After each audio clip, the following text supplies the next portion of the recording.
My son's life is worth more than 48 months. If it was your child, would you accept 48 months?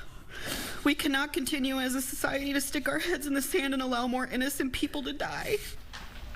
A grieving Minneapolis family sharing their heartache and anger in a courtroom filled with emotion Monday. Their son and brother killed by a drunk driver last December.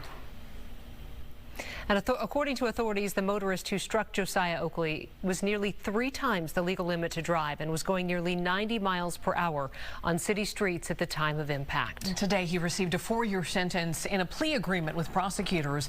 As Paul Bloom tells us, Oakley's family does not believe this punishment fits the crime, and they are demanding stiffer consequences under the law. Every day has been tough since you were taken away from us.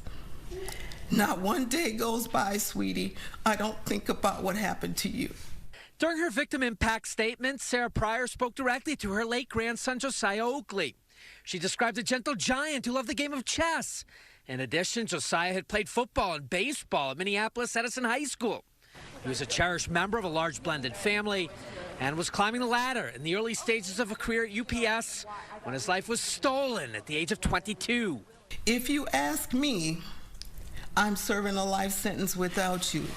And how fair is that? Oakley was killed during the holidays last December, struck by a drunk driver at this Lyndale Avenue North intersection. According to court filings, the man behind the wheel, Sylvester Vaughn, had a blood alcohol level nearly 3 times the legal limit to drive. And Vaughn was flying at speeds approaching 90 miles an hour when he ran a red light and plowed into Oakley's vehicle.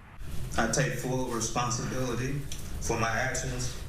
Terry Vaughn, who did not have a valid license at the time of the crash, apologized to the Oakley family. In a deal with prosecutors to avoid trial and take responsibility, the 40-year-old pleaded guilty to 1 count of criminal vehicular homicide. In exchange, the state dropped a 2nd count, the 2 sides agreeing to what's known as a presumptive guideline sentence of 4 years in prison. The Hennepin County Attorney's Office has explained that as the law, even with a prior DWI conviction on Vaughn's record. The Oakleys called it insulting. Vaughn will be out in approximately 2.5 years. How does someone get to operate a motor vehicle after consuming 3 times the legal limit with no license, blow through a red light, kill someone, and return to their life as normal in less time than it takes a teenager to complete high school? As Sylvester Vaughn heads off to begin serving those 2.5 years behind bars, the Oakley family promising that we have not heard the last from them, insisting that this case make a difference and change the law when it comes to consequences for those who kill with a motor vehicle.